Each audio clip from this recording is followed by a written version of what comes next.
Oo, this is Tarlac vibes. Ganun din ako. Lahat ng taga-Tarlac, magaganda. Humalo na ako. Tarlac? I love you, Dambo! Sabi nila, kahit i-google nyo, sinasabi sa Wikipedia na lahat daw na nakatira sa Tarlac, magaganda at guwapo. Totoo yan. Totoo yun. Kaya alam nila na dayo kayong dalawa. Hindi ka taga-sang ka? Hindi ka taga-music, Caloocan ka kapal ang mukha mo. Caloocan ka, ganyan yung tsura ng aspalto sa Caloocan. Paano pakinis na ako? Paano ka? Paano ka kikinis? Ang tagal-tagal lang ganyan yung mukha mo. Paano ka kikinis? Ito, maganda ako, kaibigan mo ako, vibes. Kaya nga sinasabi ko sa iyo ang katotohanan, dahil magkaibigan tayo, masakit man pero sasabihin ko sa iyo dahil ang katotohanan na siyang magpapalaya sa iyo. Lassie, pangit ka, malaya ka na. Grabe ka naman. Ikaw wala kang kapisanan. Alam mo, marami akong kapintaasan, marami akong kahinaan, pero nung nakita ko yung mukha mo, napagdasal ko, sabi ko, Lord, shit, ang perfect ko pala. Totoo yun. Kaya kung ano man ang nararamdaman nyo, kung ano mang suliran ninyo, kung may malaki kayong problema, titigan nyo lang ito, marirealize nyo, may taong mas malaki ang problema kaysa sa inyo. Oo. Ito nga ang tigas-tigas ng ulo. Bakit? Kasi gusto magpaganda, nagpunta ng derma. Tapos sabi ko, sumama ka sa akin, pinakilala ko yung Dr. Vicky Bello. Tama naman. Sabi ni Dr. Vicky Bello, ay, Vice, pasensya na. Hindi kami nag-vulcanize. Kaya dinala ko sa vulcanize, ginanin yung mukha niya sa tubig, ang daming bumula. Sabi, ang dami na pong butas niya, kailangan ng tapalan niya. Kahit ka nakupulok, Ano ka ba? tao ako, ate. Ba't kaya mo lang sinabi? Ha? Patagal tayo kaibigan, di mo alam. Diyos ko, kala ko gulong ka. May natapakan pa nga tayong tae eh. Okay, Diyos ko, eto naman. maganda. Diyos ko, kung maganda ka, sana nasuot mo yung pantalon. Diba? Kaya nga tayo na late mag-perform, dapat 8:30 magsisimula kami. Alas 6 pa lang, sinusuot niya yung pantalon, hindi niya maisuot-suot.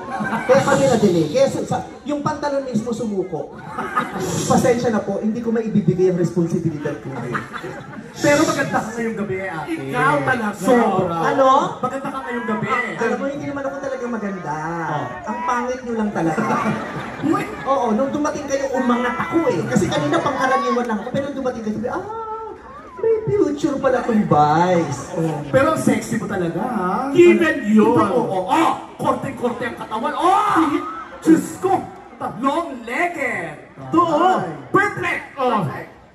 Walang kapintasan, gaya mo marami. Ay, wow. Wow! Inokray ka. Grabe ka naman sa akin. Pero okay lang yan. Bagay tayong tatlo eh. Bakit? Para tayong barbecue, nasa dulo yung taba.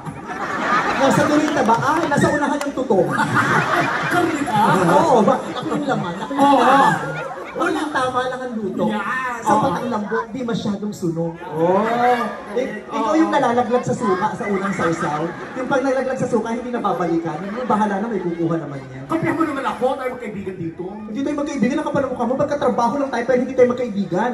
Huwag mong sinain ang credibility ko. Yes! Bakit ako makikipagkaibigan sa'yo? Saan mo buhay ko? Magkaibigan tayo. 20 years mahigit na. 20 years na higit? Oo. Ilang taong ka na ngayon? Ilang taong ka na ba ngayon? 35. 30? Uy. Sabi mo yung totoo. 35? Ang dami. Ba't ganyan mo ka mo? Ang dami mo nang pinagdaanan? Diyos ko. Pero ikaw. Yes. Ay, taray. Atal! Yes. Ang taray. Hindi tayo pa nga magdikit. Bakit? Sure. Makdo ako Jollibee ka. Parang Jollibee Grill. Makdo Jollibee. Mang Inasar. Bakit ginaganon? Mang Inasar. Yung ganon. Pero maganda ka sa suot mo. Thank Naniniwala you! ka. Effort! Ang taray ng mukha nito, pag nakita niyo siya malapitan, yung mukha niya, yung pawis niya, yung butil-butil. Ba't hindi yung pawis mo? Dati ka bang pitchel? Pag hindi yung pitchel pag maraming hero.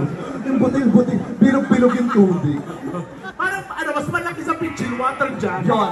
Pero ito pag nalapitan niyo, mamamangha kayo, walang kapawis-pawis yung mukha. Tama. Kasi yung pawis na dito sa noo, pag nalaglag, pumapasok sa isang butas kasi hindi mo na makikita. Ang taray, ang daming manhole ng mukha mo. Grabe ka naman sa akin, ate. Hindi ako grabe. Huwag akong sisihin mo. Sisihin mo nanay mo. Bakit? Masisig